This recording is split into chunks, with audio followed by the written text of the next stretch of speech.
네, 많은 분들이 이제 기도를 하시고 이제 오후 예배라기보다 오후 성경 공부 시간이라고 하시는데 어제 사실 제가 좀 준비를 저저번 주에 해놨었거든요. 그래서 저저번 주에 해놓고 보니까 약간 모자란 것 같기도 해서 아주 늦게 스타트를 했습니다. 다시 스타트를 하다 보니까 이게 어찌된 일인지 갑자기 열이 올라가지고 불이 붙어가지고 새벽 4시까지 계속 그냥 진행을 해버렸습니다. 왜 이렇게 되는지 잘 모르겠는데 주님께서 말씀하시는 것 같아요. 내 말이 달콤하지 않니? 이렇게 말씀하시는 것 같았어요. 갑자기. 예. 또 뭐 예전에 제가 배웠던 글인데도 불구하고 배웠던 교재인데도 불구하고 아주 갑자기 말씀이 너무 달아가지고 계속 그냥 공부하다 보는데 이 말씀들이 사실 오늘 목사님께서 오전에 하신 설교 말씀과 너무 많은 것이 일치되어 있어서 주님께서 설교 말씀을 들으라고 준비해라고 그랬구나. 그동안 많이 놀았으니까 좀 마음을 준비해라고 막 주신 말씀인 것 같습니다. 저번 시간에 저희가 이제 아이들이 배워야 될 것, 우리가 또 가르쳐야 될 것을 이제 쭉 이제 열거하고 배우셨는데, 그러면 이제 아이들은 누가 가르치나요? 했을 때 아버지가 가르친다고 했죠. 근데 아버지도 가르치지만 어머니도 가르치시고 결국 우리가 가르쳐야 됩니다. 우리가 가르치려면 우리가 좀 알아야 되거든요. 모르는 상태에서 가르칠 수가 없기 때문에, 그래서 우리는 아이들을 가르치기 위해서 무엇을 배워야 하나 라는 이제 또 교재에 그런 그 제목이 있어가지고 그것을 좀 어저께 열나게 배웠습니다. 베드로후서 3장 18절 잠깐 보시겠습니다. 베드로후서 3장 18절입니다. 수많은 말씀을 정말로 이게 그 교재에 나열되어 있는데 그 말씀 하나하나가 다른 사람들의 말들보다 어떤 예화보다 더 저 귀에 달게 들어왔습니다. 베드로후서 3장 18절입니다. 베드로후서 3장 18절입니다. 같이 한번 읽어보실까요? 베드로후서 3장 18절입니다. 오직 은혜 면에서 성장하고 우리 주 곧 구원자 예수 그리스도를 아는 지식 면에서 성장하라. 그분께 영광이 이제와 영원토록 있기를 원하노라. 아멘. 믿는 자들은 무엇으로 성장한다고요? 은혜로 성장합니다. 은혜 면에서 성장하라고 하셨거든요. 또 어느 면에서 성장해야 됩니까? 우리 주님과 구원자 예수 그리스도를 아는 지식 면에서 성장하라고 하시고 계십니다. 결국 우리는 일생 사는 동안 알아야 될 게 우리 주님이 누구신가? 우리 주님이 무엇을 하셨는가? 우리 주님이 우리를 위해서 무슨 일을 하셨는가? 주님께서 우리를 위해서 무엇을 준비하고 계신가? 그것을 아는 것만으로도 사실은 굉장히 기쁘게 살아갈 수 있는 그런 사람들입니다. 왜냐하면 구원받았기 때문이죠. 구원받았지 않았다면 하나님을 아버지라도 부르지 못했을 것이고 주님께서 우리의 친구 된다는 것도 모르고 죽었을 것입니다. 그러면 눈 떠보면 지옥이었겠죠. 다시는 구원받을 기회조차 없는. 하지만 우리는 이제 구원받았기 때문에 이런 것이 우리에게 기쁨이 되는 것입니다. 베드로전서 2장 2절 말씀 잠깐 보실까요? 베드로전서 2장 2절입니다. 제가 읽겠습니다. 새로 태어난 아기들로서 말씀의 순전한 젖을 사모하라. 이것은 너희가 그 젖으로 말미암아 성장하게 하려 함이라 라고 말씀하고 있습니다. 결국 아기가 크려면 처음에는 이유식도 못 먹지 않습니까? 처음에는 단단한 건 못 먹습니다. 단지 젖을 가지고, 어머니의 젖을 가지고 먹고 자라고 커지게 되는데, 결국 성장의 수단은 이 젖으로 말미암아 성장하라는 말씀은 하나님의 말씀으로 성장하라는 말씀이기 때문에 성장의 수단은 하나님의 말씀이란 겁니다. 이 성경이죠. 이 성경입니다. 그냥 우리가 자랄 수 있는 유일한 방법, 성경밖에 없습니다. 전도하러 간다고 성장하지 않습니다. 물론 그 말씀으로 무장되어 있다면 성장할 수 있겠지만, 경험은 쌓이겠지만 성장하지 않습니다. 이스라엘 사람들은 하나님을 아는 지식이 없어서 망하지 않았습니까? 망하는 겁니다. 그냥 모르면 망하는 겁니다. 지식이 중요하지 않다고 하지만 지식은 중요합니다. 하나님을 아는 지식은 특히 더 중요합니다. 그러면 믿는 사람들은 어디에서 교육을 받아야 되느냐라고 물을 수 있습니다. 우리가 어디에서 교육을 받을 수 있을까요? 믿는 사람의 가정이라면 그리스도인 가정에서 충분히 교육을 받을 수 있을 것입니다. 하지만 그러지 않은 가정도 있습니다. 주님께서는 신약교회 신자들의 교육을 위해서 또 다른 기관을 세우셨는데 그것이 바로 신약교회입니다. 마태복음 28장 18절에서 20절 보시면 제가 읽겠습니다. 너무 많기 때문에 다 찾으려면 정신이 없으실 것입니다. 예수님께서 그들에게 오셔서 말씀하여 이르시되 하늘과 땅에 있는 모든 권능이 내게 주어졌으니 그러므로 너희는 가서 모든 민족들을 가르치고 아버지와 아들과 성령의 이름으로 그들에게 침례를 주며 무엇이든지 내가 너희에게 명령한 모든 것을 그들에게 가르쳐 지키게 하라. 보라, 내가 세상의 끝까지 너희와 함께 있느니라 하시니라. 아멘. 이라고 말씀하셨습니다. 이것이 신약교회죠. 주님께서는 그분의 교회에게 위대한 사명을 주셨습니다. 세 가지 사명을 주셨죠. 아버지와 아들의 성령의 이름으로 침례를 주셨고 명령한 모든 것을 그들에게 가르쳐 지키게 하라는 겁니다. 누구에게? 모든 민족들에게입니다. 세 가지 사명이, 첫 번째는 모든 민족들을 가르치는 것이었고, 믿는 모든 사람들에게 침례를 주는 것이었고, 침례받는 모든 믿는 자들에게 모든 것을 가르쳐서 지키게 하는 것이었습니다. 그 세 가지 사명을 주셨습니다. 이 명령은 초기 교회부터 지켰습니다. 안 지킨 거 아닙니다. 지키셨습니다. 예루살렘 교회에서 이걸 지켰습니다. 사도행전 2장을 나중에 한번 읽어보십시오. 사도행전 2장 22절에서 42절 말씀을 보시면 베드로가 잃어버린 자들에게 복음을 전했던 것이 어디 교회였는가 하면 예루살렘 교회였습니다. 사도들은 그 밖에 동안에도 가지 않았습니다. 어디 나가지 않았습니다. 단지 예루살렘 성전에 머물라는 그 명령을 지키고 예루살렘에서 복음을 전했습니다. 물론 박해를 받았죠. 하지만 나가지 않았습니다. 41절, 47절 보시겠습니다. 사도행전 2장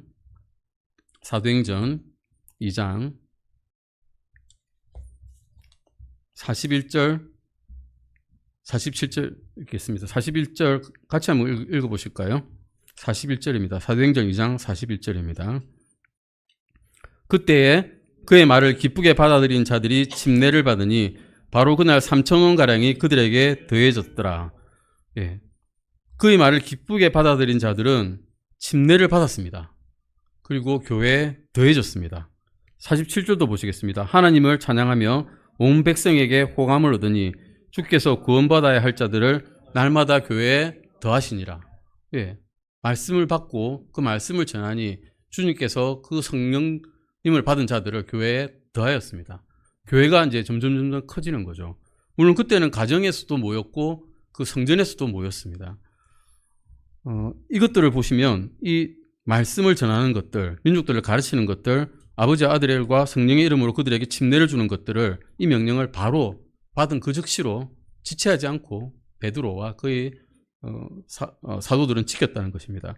사도행전 11장 26절도 한번 보실까요? 사도행전 11장 26절입니다. 사도행전 11장 26절입니다. 11장 26절입니다. 같이 읽어보시겠습니다. 그를 만남에 안디옥으로 그를 데려오니라. 그들이 만 1년 동안 그 교회와 함께 모이며 많은 사람들을 가르쳤는데 제자들이 안디옥에서 처음으로 그리스도인이라 불리니라. 그리스도인이라 불린 게 어디라고요? 안디옥이었습니다. 어떻게 했습니까? 그 교회와 함께 모였다는 겁니다. 모여서 가르침을 얼마 동안? 1년 동안 바울과 바나바가 이 안디옥 교회에서 그 말씀을 가르쳤고, 그때에 그들이 뭐 세상 사람들이 비웃으면서 그리스도인 했는지 아니면 신뢰를 주면서 그리스도인 했는지 모르겠지만 아무튼 그때부터 그리스도인이라 불렸습니다. 크라이스트죠. 크라이스트. 크리스찬이라는 겁니다. 크리스찬. 예수님을 닮은 사람들. 예수님을 닮은 사람들인 겁니다. 이 사람들은. 가르쳐가지고 예수님을 닮은 사람으로 고쳐낸 겁니다. 옛사람들을. 오늘 목사님께서 말씀하신 그 옛사람, 우리가 못 박아야 될 옛사람들을 이 사람들은 정말로 못 박았던 겁니다. 그러니 밖에 보는 사람들이 보기에도 이 사람들은 옛날 사람들이 아니네. 그리스도인 같네. 예수님 같네. 크리스찬이네. 이렇게 한 겁니다. 고린도전서 14장 12절 말씀에 선물을 주셨습니다. 기프트를 주셨죠. 아까 말씀드린 그 성령의 은사를 주셨는데 그 은사들은 용도가 있었습니다. 고린도전서 14장 12절 보시겠습니다. 고린도 교회는 문제가 많은 교회였지만 은사가 넘치는 교회였습니다. 그 은사를 주신 목적이 여기 있습니다. 14장 12절입니다. 고린도전서 14장 12절입니다. 성령의 열매가 아닙니다. 이건 성령의 은사입니다. 기프트를 주신 이유가 지금은 없지만 예전에 주신 그 목적이 있습니다. 같이 읽어보시겠습니다. 이와 같이 너희도 영적 선물들에 열심히 있으니 교회를 세우는 일에 너희가 뛰어날 것을 구하라. 뭐 때문에 주셨습니까? 교회를 세우라고 주신 겁니다. 내가 자랑하라고 주신 게 아니라 교회를 세우라. 이 은사들로 병을 고치고 말씀을 전하고 대언을 함으로써 교회를 세우라고 주신 거였습니다. 그런데 안타깝게도 고린도 교회 사람들은 그 은사를 가지고 자기가 자랑하기에 좀 바빴죠. 내가 방언의 은사가 있다. 내가 병 고치는 은사가 있다. 내가 가르치는 은사가 있다 하면서 좀 자랑하며 다니면서 다른 사람들 좀 무시했나 봅니다. 그래서 바울은 고린도 교회에다가 이 서신을 보냈죠. 디모데전서 3장 15절 보시겠습니다. 교회란 그러면 무엇인가? 입니다. 디모데전서 3장 15절입니다. 디모데전서 3장 15절입니다. 제가 이 교회에 오기 전에 제일 적응이 안 됐던 게 성경 구절을 너무 많이 찾는다는 거였습니다. 계속 찾는데 성경 어디인지도 모르겠는데 계속 찾고 있어가지고 제일 적응이 안 되는데 지금은 그렇게 안 하면 적응이 안 됩니다. 3장 15절입니다. 같이 읽어보시겠습니다. 혹시 내가 오랫동안 지체하면 내가 하나님의 집에서 어떻게 처신해야만 하는지 내가 알게 하려 함이니 이 집은 살아계신 하나님의 교회요 진리의 기둥과 터니라. 아멘. 디모데전서 이 3장 15절 말씀에 따르면 교회란 것은 죽은 하나님의 집이 아닙니다. 죽어 계신 하나님의 집이 아니고 살아 계신다는 겁니다. 지금 이 공간에 하나님께서 살아 계십니다. 아멘. 진리의 기둥과 터입니다. 하나님께서는 진리시죠. 이 기둥과 터를 우리는 마주하고 있는 겁니다. 오늘날 교회를 대체하는 인간들의 많은 대체품이 있습니다. 우리 종교 방송 많이 나오죠. CBS 뭐 틀면 다 나오고 뭐 라디오도 나오고 유튜브도 방송이 넘칩니다. 그거 들으면 정말 귀에는 달콤하고 좋은데 어디서나 접할 수 있기 때문에 하나님의 말씀을 듣기 좋은데 그 어느 것도 하나님의 성도들을 가르칠 만한 성경적인 권위가 없습니다. 안타깝게도 그걸로 대체하면 좋겠는데 어디든지 있을 수 있으니까. 성경적인 권위는 성경 말씀에 따르면 없는 겁니다. 방금 보셨듯이 교회란 살아계신 하나님의 집이고 진리의 기둥과 터가 이 자리란 겁니다. 모여야 되는 겁니다. 교회는 집이 아니죠. 사람입니다. 믿는 성도들의 모임이 이 교회란 겁니다. 집이 없어도 됩니다. 사실 교회 이 예배터가 없어도 됩니다. 우리가 모이기만 하면 거기가 교회인데 거기에 하나님께서 살아계시다는 겁니다. 두 사람만 모이면 오신다고 말씀하셨죠. 어딘지 모이면 되는 겁니다. 우리는. 그런데 유튜브로 들으면 모이지는 않는 거죠. 그거는 살아계신 하나님의 기둥과 터가 아닌 겁니다. 진리의 기둥과 터가 아닌 겁니다. 디모데후서 그래서 어떻게 되는가 하면 그런 식으로 이제 모이게 되는 거죠. 그런 식으로 유튜브를 보고 나는 그냥 안 나가 성도, 가난한 성도가 되면 어떻게 되느냐. 디모데후서 3장 7절 보시겠습니다. 디모데후서 3장 7절입니다. 이 말씀이 좀 과하다고 생각되실 수도 있겠지만 이렇게 된다는 겁니다. 항상 배우나 결코 진리를 아는 데까지 도달할 수 없느니라. 유튜브로 머리에 지식이 꽉 찼는데 내가 성경 창세기부터 요한계시록까지 진리를 다 알고 해석할 수 있는데 결코 진리를 아는데 이르지 못한다라고 이렇게 가혹하게 말씀하고 계십니다. 왜냐? 듣고 싶은 것만 듣거든요. 그런 방송을 통해서는. 내게 달콤한 것만 듣습니다. 그러지 않습니까? 듣기 싫은 거 듣지 않게 되지 않습니까? 그래서 그런 겁니다. 4장 3절 4절도 보실까요? 디모데후서 4장 3절 4절입니다. 요즘 세대의 일이죠. 디모데후서 3장 4절 3절 4절입니다. 같이 읽으시겠습니다. 그들이 건전한 교리를 견디지 못하는 때가 오리니 그들이 귀가 가려 자기 욕심대로 자기를 위해 선생들을 쌓아두고 또 진리에서 귀를 돌려 꾸미는 이야기들로 돌아서리라. 이렇게 되는 겁니다. 진리에서 돌아서는 겁니다. 내게 달콤한 것만 듣고 그걸 진리로 받아들이고 다른 것들 정말 진리 너희 지옥에 갈 거야. 지옥이 있다. 이런 거는 그냥 진리로 안 받아들이는 겁니다. 요한2서 10절 잠깐 보시겠습니다. 요한2서 보시겠습니다. 요한2서 10절입니다.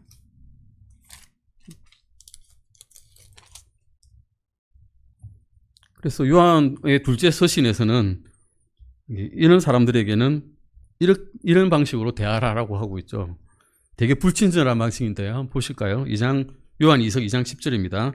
어떤 사람이 너희에게 오면서 이 교리를 가져오지 아니하거든 그를 너희 집에 받아들이지 말고 그에게 축복 인사도 하지 말라.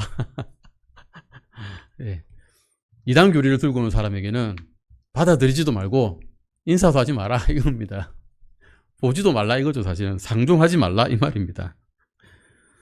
모든 전도와 침례 그리고 제자들의 가르침에 대한 신성한 권위가 결국은 다른 이런 방송에 속해 있는 게 아니라 교회에게 부여됐다는 겁니다. 예. 그러면 믿는 자들은 또 교육을 받아야 될 대상이 있어야 되지 않겠습니까? 누구에게는 가르침을 받아야, 교육을 받아야 그 진리를 알 수가 있으니까요. 그리스도인들은 여러 가지 방법으로 이제 교육을, 즉 훈계를 받게 됩니다. 첫 번째는 직통 계시는 아닙니다. 제가 말씀한 거는 하나님으로부터 직접 받게 되는 것도 있습니다. 데살로니가전서 4장 9절 잠깐 보시겠습니다. 이런 훈계는 새로운 탄생과 새로운 본성에 의해서 받게 됩니다. 데살로니가전서입니다. 데살로니가전서 4장 9절입니다. 데살로니가전서 4장 9절입니다. 우리가 다시 태어남으로써 바로 받게 되는 것, 하나님에게서 그냥 주시는 것입니다. 이것을 그냥 배우게 되는 거죠. 잠깐 보실까요? 데살로니가 4장 9절입니다. 같이 읽으시겠습니다. 그러나 형제 사랑에 관하여는 내가 너희에게 쓸 필요가 없나니 이는 서로 사랑할 것을 너희 자신이 하나님에게서 가르침을 받았기 때문이라. 예, 직통계시 아니죠. 그냥 우리가 하나님을 믿게 되면, 예수님께서 우리를 사랑해 주신 것을 믿게 되면, 예수님께서 나를 이렇게 사랑해 주셨는데 내가 형제 자매를 사랑하지 못할 이유가 없어지는 겁니다. 이 정도 사랑을 받았으니 내가 베푸는 사랑은 사랑도 아니구나라는 걸 깨닫게 되는 것입니다. 이 말씀으로 보시면 영적으로 새로 태어난 자들에게 형제 사랑이라는 것은 너무나도 자연스러운 것이란 겁니다. 요한일서 3장 14절 15절도 보시겠습니다. 요한일서 3장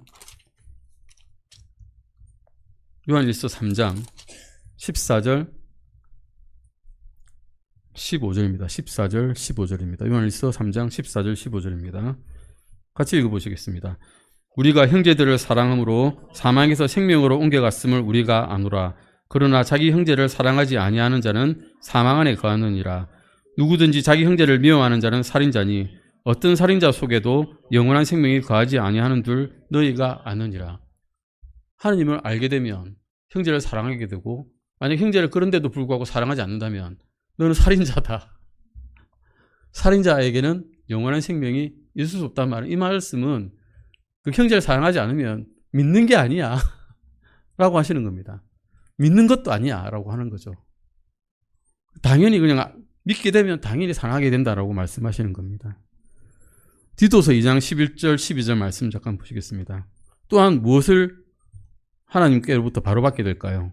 디도서 2장 11절, 디도서 2장 11절 12절 말씀입니다. 예. 하나님께서 은혜를 주시고 바로 가르쳐 주시는 겁니다. 이것은 디도서 2장 11절 12절입니다. 같이 읽어보시겠습니다. 구원을 가져다 주시는 하나님의 은혜가 모든 사람에게 나타나 우리를 가르치시되 하나님의 성품에 위배되는 것과 세상에 속한 정욕들을 우리가 거부하고 이 현 세상에서 맑은 정신을 가지고 의롭게 하나님의 뜻대로 살며 라고 말씀하고 계십니다. 예. 근데 그렇게 못 살 때도 많죠, 솔직히 말해서. 예. 하지만 하나님께서는 그럴 때 우리의 양심에 말씀을 하십니다. 네가 내 뜻대로 안 사네? 좀 마음이 끓이키지 않니? 라는 끓이킴을 주십니다. 그러면 우리는 한없이 내려갔다가 다시 하나님의 말씀을 붙잡고 올라갈 수가 있게 됩니다. 이런 것들이, 어떤 것들은 하나님으로부터 직접 받게 되는 것들이죠. 형제 사랑과 하나님의 구원을 가져다 주시는 하나님의 은혜에 의해서 세상에 속한 정욕들을 우리가 거부하고 맑은 정신을 가지고 이렇게 하나님의 뜻대로 살고 싶어하는 마음을 주십니다. 그렇게 살고 싶은 건데 안 될 때가 많다는 게 문제인 거죠. 또 어떤 것들은 본성이 가르칩니다. 본성적으로 우리가 이런 것들은 하나님에 속한 거야 라고 알게 되는 거죠. 고린도전서 11장 14절 잠깐 보실까요? 고린도전서 11장 14절입니다. 고린도전서 11장 14절입니다. 요즘 세상은 좀 많이 달라진 것 같아요. 근데 이런 걸 별로 안 부끄러워하거든요. 고린도전서 11장 14절 보시겠습니다. 이게 본성에 의해서 당연히 알게 되는 것인데 읽어보시겠습니다. 만일 남자가 긴 머리를 가지면 그것이 그에게 수치가 되는 것을 본성 그 자체도 너에게 가르치지 아니하느냐. 긴 머리 가진 남자들이 요즘 부끄러워하지 않는데 본성적으로 부끄러워해야 될 것 같아요. 그래서 여자는 머리가 긴 것이 당연한 거고 남자는 머리가 짧은 것이 이 시대에도 당연했다는 겁니다. 우리 예수 그리스도의 생애에 대한 삶을 그린 영화를 보면 뮤지컬도 보고 그러면 예수님께서 머리가 어깨까지 치렁치렁 하시죠. 전혀 맞지 않습니다. 당시 유대인들의 머리 곱슬머리였을 거고 짧게 머리 자르고 계셨을 겁니다. 우리 영화가 너무나 많이 왜곡한 거죠. 사실은 결국 남자가 긴 머리를 가지면 그에게 수치가 되는 것을 본성이라고 말씀하고 있습니다. 본성이 우리에게 또 가르치고 있는 겁니다. 또 어떤 것들은 우리가 독학을 통해서 배우게 됩니다. 셀프 스타디라는 거죠. 공부해야 되는 겁니다. 이거는 내가 열심을 가지고 성경을 읽어야 되는 것이죠. 디모데후서 2장 15절 우리 아시죠? 디모데후서 2장 15절 이건 그냥 읽겠습니다. 너는 진리의 말씀을 바르게 나누어 너 자신을 하나님께 인정받은 자로 부끄러울 것이 없는 일꾼으로 나타내도록 스타디하라 라고 하시죠. 연구하라. 이건 자기가 연구하는 겁니다. 자기가 공부해야 되는 거죠. 스타디는 자기가 하는 거거든요. 그래서 어떤 것들은 스스로 공부해서 배우게 됩니다. 수많은 성경 구절들을 어디에서 조금씩 엮어서 물고 보시면 그것이 진정한 진리의 말씀을 또 나타내게 됩니다. 어떤 것들은 또 가정에서 가르쳐줘야 됩니다. 잠언 6장 20절 말씀 보시면 내 아들아 내 아버지의 명령을 지키고 내 어머니의 법을 버리지 말며 이렇게 말씀하고 있습니다. 부모는 반드시 자신의 자녀를 가르쳐야 된다고 말씀하고 있는 겁니다. 고린도전서 14장 35절 말씀 보면 요즘에는 썩 좋아하지 않으실 구절인데 만일 그들이 무엇을 배우려거든 집에서 자기 남편에게 물을지니 여자들이 교회에서 말하는 것은 수치스러운 일이니라라는 말씀이 이제 있습니다. 여자는 교회에서 가르치는 어떤 능력이 있음에도 불구하고 가르치지 말라라고 어떤 권위에 의해서 성령께서 말씀하시거든요. 그래서 우리 교회는 사실은 여자나 아이들을 가르치지 말라는 말은 아닙니다. 여자나 아이들을 가르칠 수 있습니다. 애들도 가르칠 수 있고요. 성경 교사도 할 수 있습니다. 못하는 게 아닌데 단지 목사는 안 된다는 겁니다. 어떤 직분을 가지고 남자들을 다스릴 그런 권한을 가지지 말라라고 분명히 성경에서는 질서에 의해서 말씀하고 계십니다. 또 많은 것들, 대부분의 것들은 다른 믿는 사람들로부터 우리가 배우게 됩니다. 저는 목사님께 배우는 거죠. 또 다른 형제 자매님, 또 다른 형제님들이 저보다 훨씬 더 많이 아시는 분도 많이 계시고 해서 가서 물어보고 같이 대화하면서 배우게 되는 거죠. 우리가 대학에서 사실 배우는 것이 그런 거 아니겠습니까? 대화를 하는 겁니다. 대학에서 하는 것이 사실은 요즘 우리는 주입식 교육을 받아가지고 다 그렇게 못하는데 사실은 외국의 대학은 교수든 학생이든 그냥 이야기하는 겁니다. 서로 이야기하면서 서로 조금씩 배워나가면서 서로 성장해 나가는 과정이거든요. 모르면 물어보고 그 사람이 모르면 또 다른 사람이 물어보고 하면서 서로 성장해 나가는 과정이 대학 과정인데 우리는 그냥 교실에 앉아서 멍청하게 듣고 있기 때문에 서로 발전이 없는 겁니다. 하지만 실제로 교회에서는 배우는 것은 다른 형제님에게 듣고 또 나도 그 형제님께 말씀하고 해서 서로 이야기하면서 주님이 누구신가? 어떤 분이신가? 어떤 위대한 일을 나에게 해주셨는가? 오늘 이번 주에 나에게 어떤 일을 해주셨는가를 말씀하면서 서로 대화하면서 서로 성장해 나가는 것입니다. 골로새서 3장 16절 보시겠습니다. 골로새서 3장 16절입니다. 골로새서 3장 16절입니다. 같이 읽어보시겠습니다. 골로새서 3장 16절입니다. 그리스도의 말씀이 모든 지혜와 함께 너희 안에 풍성히 거하게 하여 시와 찬송과 영적 노래로 서로 가르치고 훈계하며 너희 마음속에서 은혜로 주께 노래하고 서로 가르친다고 되어 있죠. 분명히 내만 가르치는 게 아닙니다. 목사님만 가르치는 게 아니라 서로 가르칠 수가 있습니다. 누구에게든 배울 수가 있는 겁니다. 히브리서 10장 25절도 보시겠습니다. 히브리서 10장 25절입니다. 히브리서 10장 25절입니다. 히브리서 10장 25절입니다. 같이 읽으시겠습니다. 어떤 사람들의 습관과 같이 우리가 함께 모이는 일을 피하지 말고 서로 권면하되 그날이 다가옴을 너희가 볼수록 더욱더 그리하자. 중간에 보시면 서로 권면하다란 말이 있죠. 영어로는 exalt라고 하는데 세워주는 겁니다. 서로를 세워주고 서로 잘못된 점이 있으면 바로 갈 수 있도록 일으켜주는 것이 권면하는 겁니다. 이 사람 너 잘못했어 이런 게 아닙니다. 지적하는 게 아닙니다. 권면은 서로를 북돋아 주는 겁니다. 그리 해라고 하고 계신 겁니다. 우리가 모이는 목적이 그런 겁니다. 서로 권면해 주기 위해서. 디도서도 잠깐 보실까요? 디도서 2장 3절에서 5절입니다. 디도서 3장 2장. 디도서 자매님들께서는 또 자매님들끼리도 서로 권면해 주실 수가 있습니다. 디도서 2장 3절에서 5절입니다. 같이 읽으시겠습니다. 연로한 여자들도 그와 같이 거룩함에 합당하게 처신하도록 하며 거짓으로 비난하지 말고 자기를 많은 술에 내주지 말며 선한 것들을 가르치는 자들이 되게 하라. 이것은 그들이 젊은 여자들을 가르쳐서 맑은 정신을 가지고 자기 남편을 사랑하고 자기 아이들을 사랑하며 신중하고 청숙하며 가정을 보살피고 선하며 자기 남편에게 순종하는 자들이 되게 하려 함이니 그리하여야 하느님의 말씀이 모독을 받지 아니하리라 라고 말씀하고 있습니다. 저번 시간에 이제 아내에 대한 권면에 나왔던 거죠. 그래 하여야 하느님의 말씀이 모독을 받지 않는다라고 말씀하고 있습니다. 즉 연로한 여자분들께서는 젊은 여자분들에게 가정생활을 가르쳐 줄 수가 있다는 겁니다. 그리고 교회에서는 원칙적으로 그러면 교육을 담당하는 사람이 누가 되어야 되느냐? 목사님입니다. 왜 목사님이 되어야 되느냐? 고린도전서 12장 28절 보시겠습니다. 목사님은 하나님에 의해서 교회에 배치된 분이기 때문입니다. 고린도전서 12장 28절입니다. 고린도전서 12장 28절입니다. 같이 읽으시겠습니다.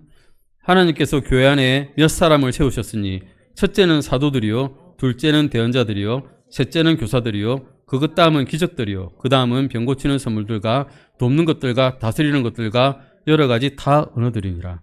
여기서 보시면 셋째가 교사들인데 앞에 사도들 지금 이 세상에 있습니까? 없습니다.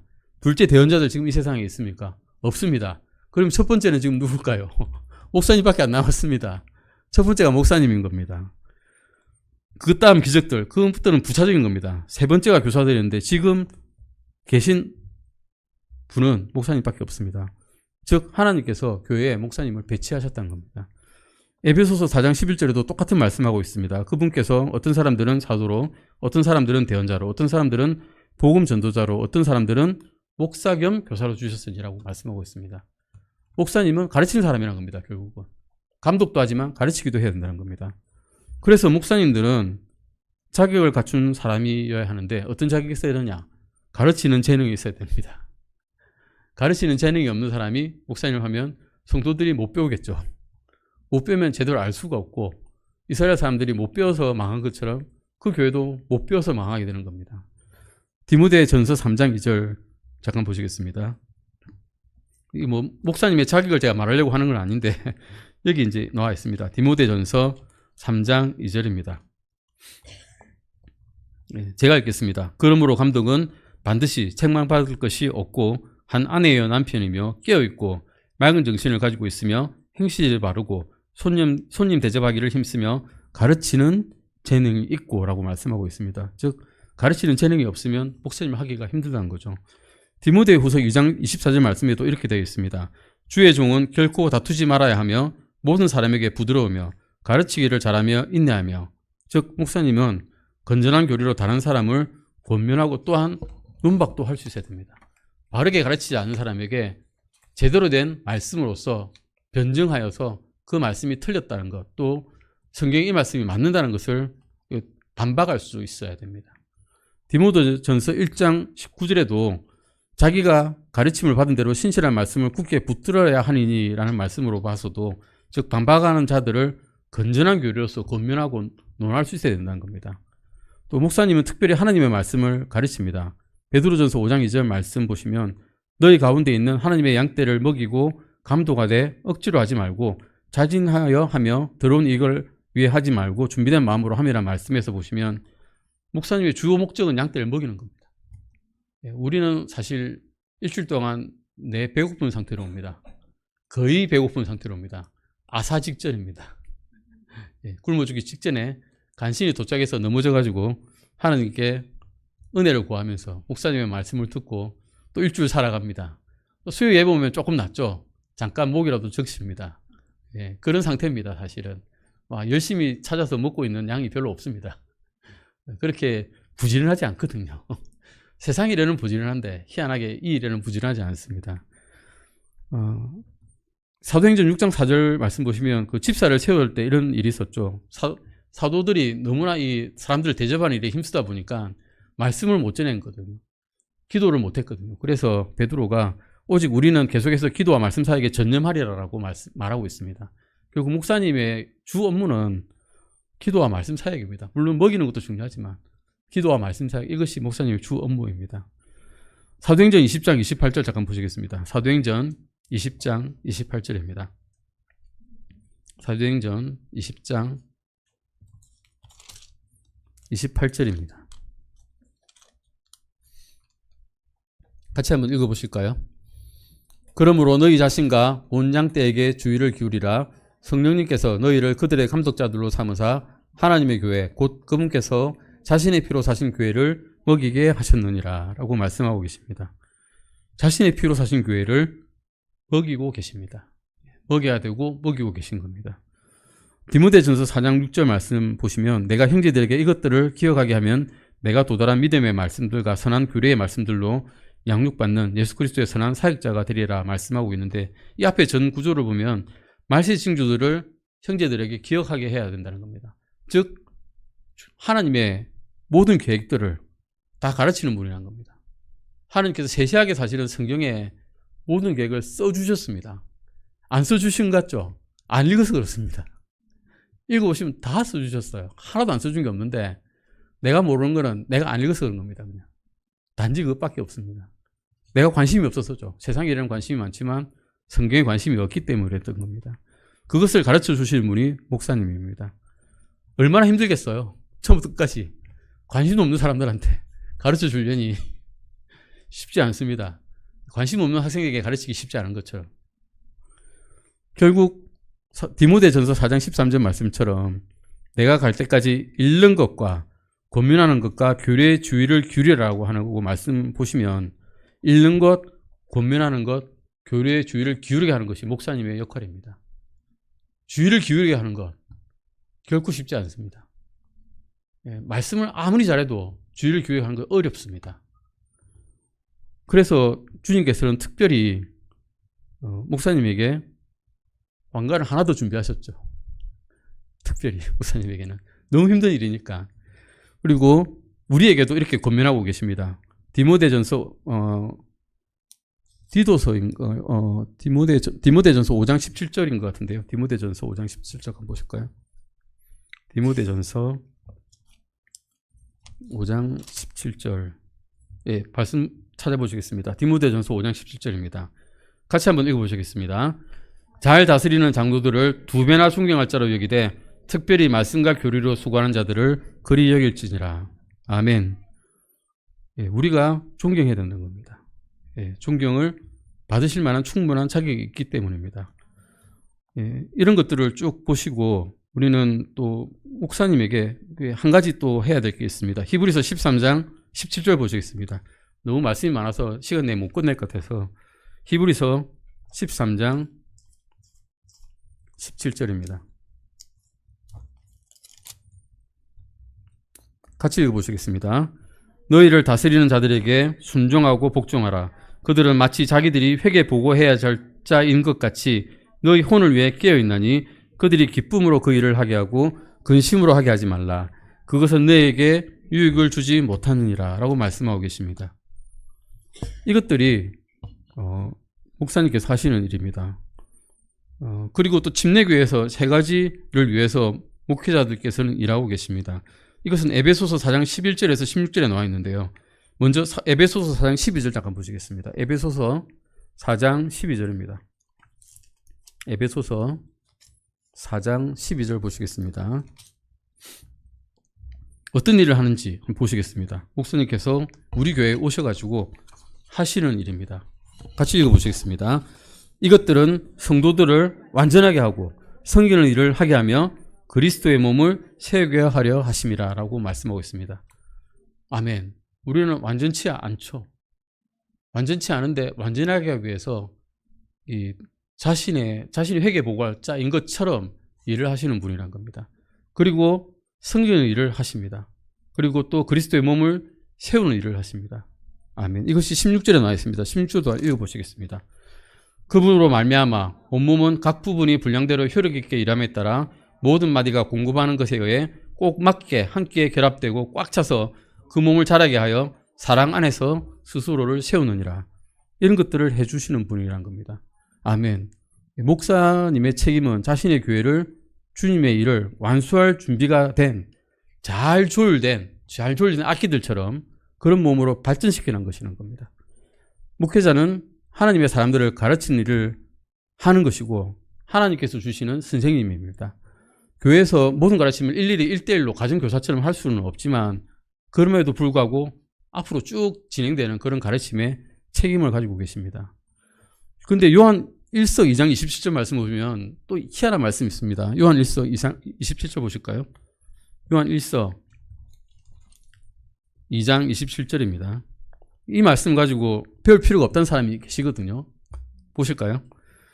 그러나 너희가 그분에게서 받은 기름 부음이 너희 안에 거함으로 어떤 사람이 너희를 가르칠 필요가 없으며 바로 그 기름 부음이 너희에게 모든 것을 가르치느니라. 또 그것이 진리요 거짓이 아니니 그것이 너희를 가르친 대로 너희는 그분 안에 거할지니라. 아니 이건 무슨 말이지?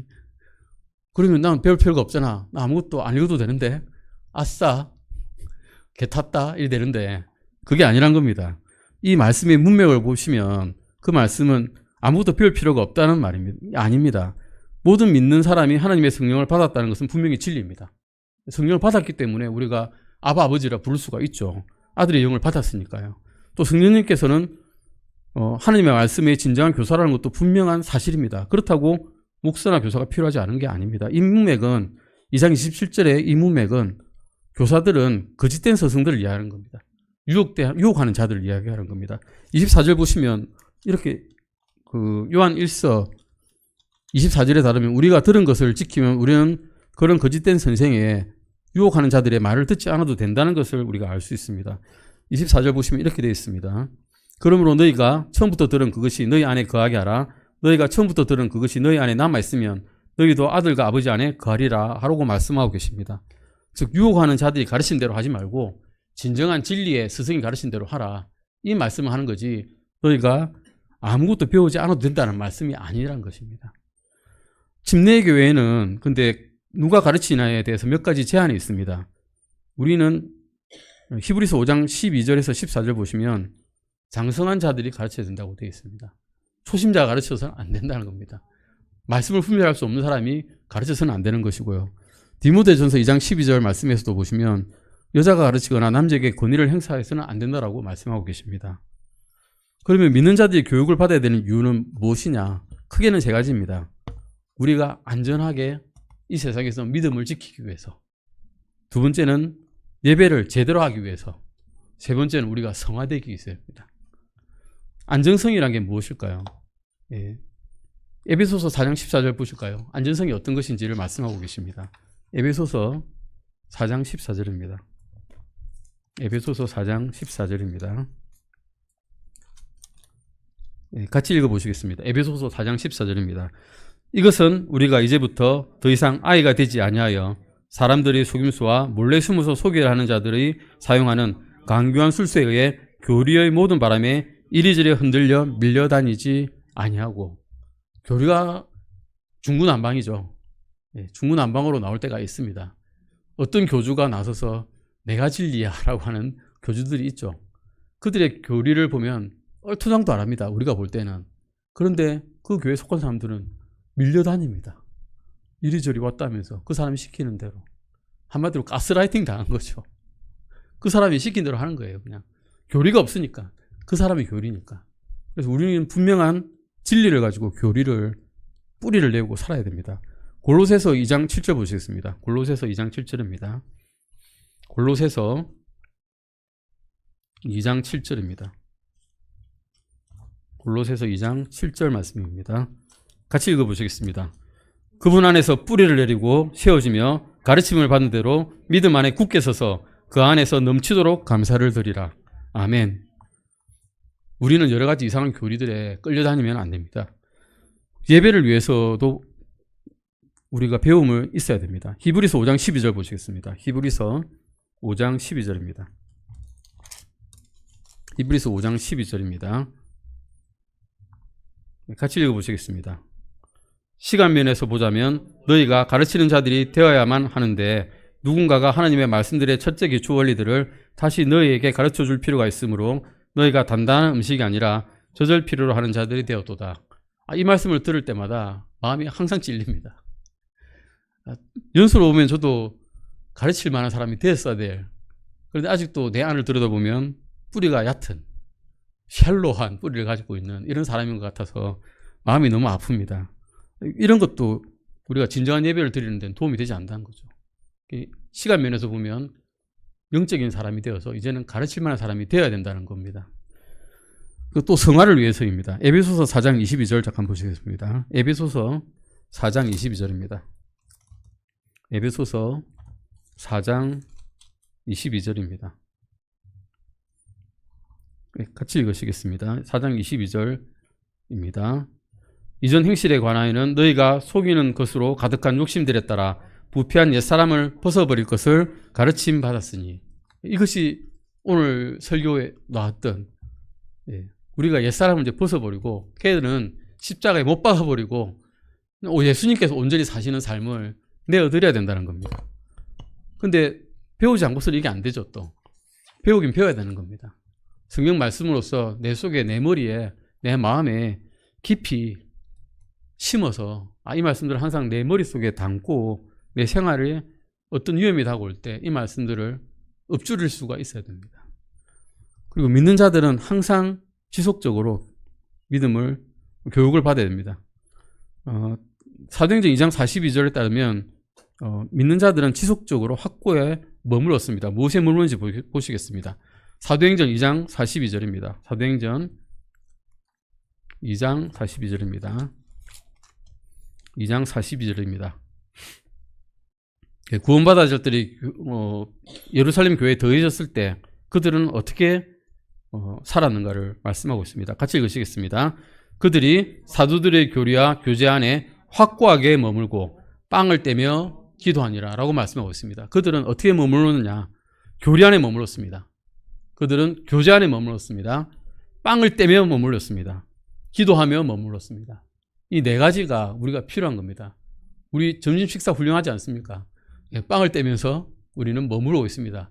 확고하게 주일날 최소한 점심만은 확고하게 머물러서 서로 교제하고 있습니다. 아멘.